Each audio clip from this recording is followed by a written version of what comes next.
Bismillahirrahmanirrahim. Assalamualaikum warahmatullahi wabarakatuh. Waalaikumsalam warahmatullahi wabarakatuh.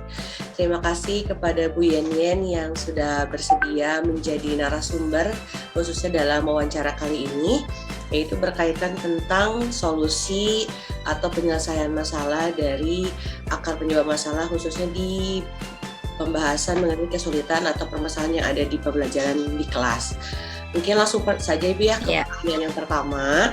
Itu mengenai menurut Ibu hal apakah yang dapat dilakukan untuk mengatasi permasalahan terkait rendahnya pemahaman konsep siswa kelas 5 khususnya dalam materi sistem peredaran darah.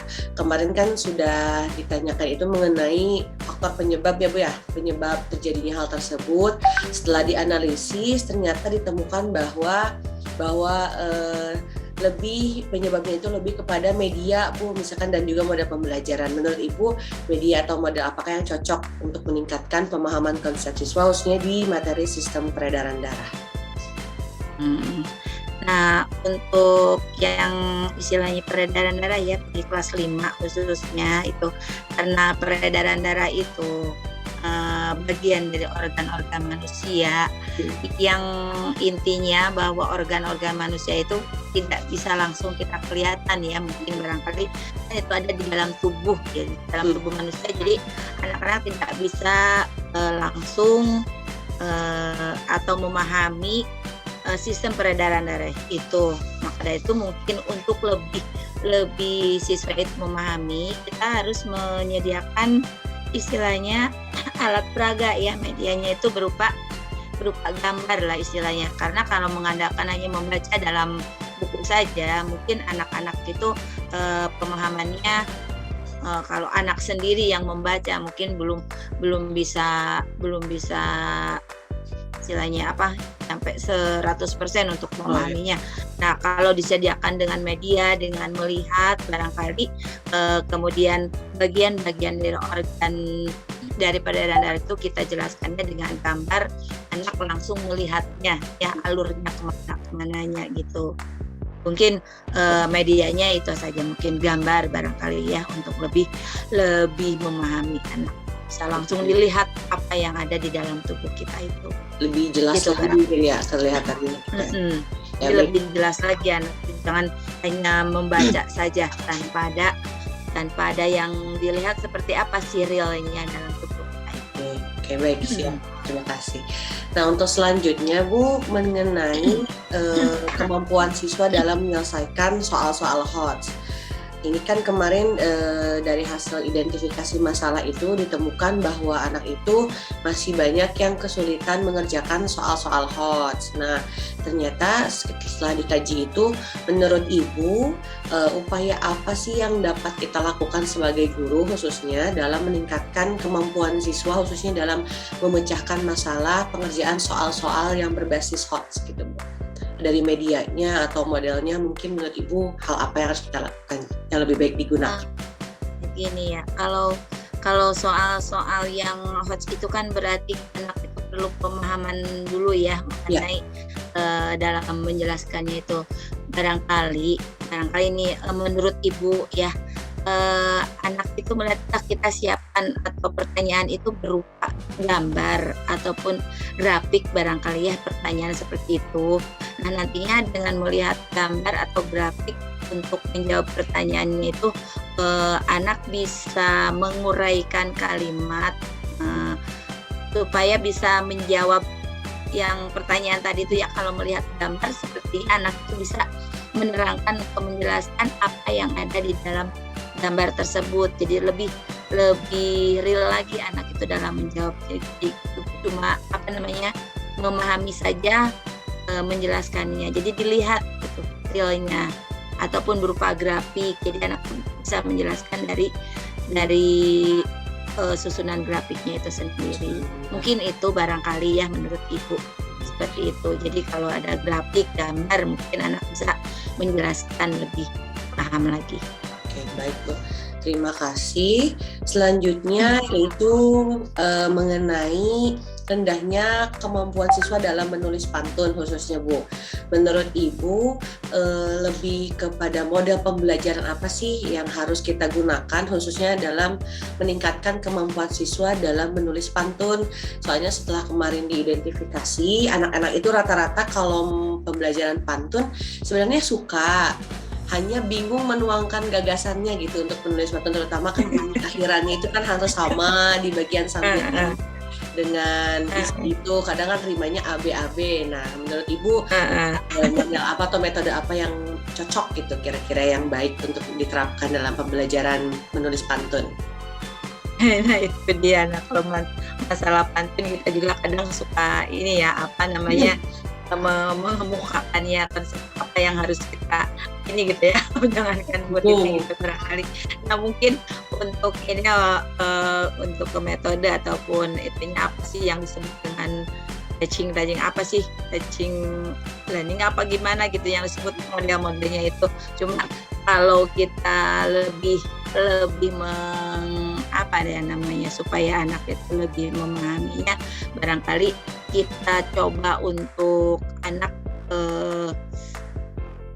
diberikan tugas untuk merangkai gitu, mungkin untuk merangkai kalimat, kita bisanya melanjutkan kalimat. Biasa kan kalau AB-AB kalau merangkai itu habis ini bagaimana seterusnya gitu. Mungkin ngelatihnya itu saja untuk merangkai kalimat barangkali gitu ya.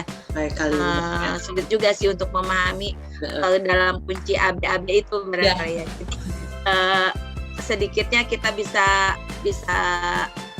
menjelaskan ataupun bisa menerapkan untuk pembukaan pantun itu mungkin untuk merangkaikan kalimat gitu. Nyambung gitu ya, kalimat ini biasanya gitu, merangkai kalimat gitu. Yang bunyi akhirannya sama mungkin ya Bu ya? Gitu, belajar itu aja dulu mungkin. Mulai dari merangkai kalimatnya dulu, misalnya per kalimat. Gitu. Baik. Selanjutnya Bu, pertanyaan yang terakhir yaitu mengenai kemampuan membaca pemahaman. Nah ini di pelajaran IPS, di muatan pelajaran IPS atau di PPKN, misalnya khususnya yang materi-materinya itu berkaitan dengan membaca teks, biasanya di buku itu anak tuh sekedar baca, tapi ketika kita tanya, apa yang kamu baca tadi? Bingung. Apa ya Bu? Tadi saya baca apa ya? Bahkan seolah-olah cuman nanti ditanyakan oleh guru, sudah beres bacanya? Sudah. Tadi yang dibaca apa? Paling hanya segelintir informasi, itu pun sedikit sekali gitu. Ketika ditanya lagi, coba tadi pengertian dari ini maksudnya apa? Misalkan anak tuh seperti tidak paham gitu Bu apa yang mereka baca, atau mereka hanya sekedar baca tapi tidak paham gitu isinya apa gitu yang mereka baca. Menurut Ibu ini solusinya kita harus bagaimana gitu biar anaknya kalau membaca itu paham isinya, bisa nyangkut ya. Iya gitu. Bisa Kebanyakan kan cuma baca gitu ya. Kebanyakan cuma baca selesai udah beres gitu. Jadi gimana solusinya? Nah itulah yang sekarang yang kita alami di kelas itu seperti itu ya. Barangkali kita semua memang anak-anak seperti itu, yang penting baca tapi apa isinya gitu kan. Kalau orang Sunda bilang seperti mau makan kelapa tapi nggak tahu ngupusnya gitu kan. Ya, gitu. Isinya nggak tahu gitu ya. Mungkin anak-anak itu belajar dulu untuk membaca, istilahnya apa ya, dikasih bacaan dan kemudian dikasih judul yang menarik barangkali gitu ya, supaya dengan judul yang menarik itu anak-anak bisa membacanya, mau membacanya. Ataupun begini barangkali ya, untuk memahami isi itu disediakan gambar juga barangkali gitu ya. Dalam bercerita itu disiapkan gambar supaya lebih memahami apa yang ada di dalam cerita tersebut gitu. Jadi disiapkan gambar. Mungkin kita sebagai guru ya istilahnya dalam menjelaskan itu berilah gambaran atau gimana suasana, atau kita berikan alat peraga supaya anak itu lebih memahami isi dari yang dibacanya itu. Jadi menyiapkan gambar lah. Jadi ya juga ya lebih mudah gitu. Biasanya anak itu kalau melihat langsung biasanya agak nempel gitu. karena hanya cuma dibaca pemahamannya kurang ya gitu. Ya, apalagi kalau nggak ada gambar gitu, males. Karena kita tuh dilihat gambarnya dulu ini ngapain ya gitu kan. Oh, iya. Barangkali jelasnya lebih dipahaminya dengan disiapkan gambar oleh gurunya walaupun di bukunya hanya pemahaman kan. Nah itu mungkin. Baik, berarti kita bisa ditambah ditunjang atau ditunjang dengan berbagai gambar mungkin ya Bu ya, yang menarik gitu. Iya. Soalnya terutama kalau materi IPS tentang sejarah tuh itu kan anak kayak Bu banyak bacaannya gitu kan. Jadi kadang tapi pas ditanya coba infonya apa yang ada di teks tadi yang sudah kamu baca, bingung gitu Bu. Iya. Mungkin Nanti kalau misalkan dengan satu gambar aja itu kan menuangkan ceritanya bisa berlembar-lembar dalam satu gambar aja gitu kan gitu istilahnya. Gitu. jadi Lebih banyak membacanya. ke minatnya dulu ya. Gambar bener. Lebih jelas atau juga lebih membayangkan lebih jelas, lebih konkret ya Bu ya. Oke, baik. Mungkin Terima itu kasih, ya Bu. barangkali pendapat dari Ibu. Ya, baik. Terima kasih banyak Ibu buat informasinya. Iya. Beragam solusi gitu ya Bu ya, terutama dari berbagai permasalahan yang ada di kelas. Ternyata banyak sekali yang harus saya benahi gitu istilahnya buat mengatasi permasalahan tersebut. Solusi yang tadi Ibu sampaikan itu sangat bermanfaat bagi saya.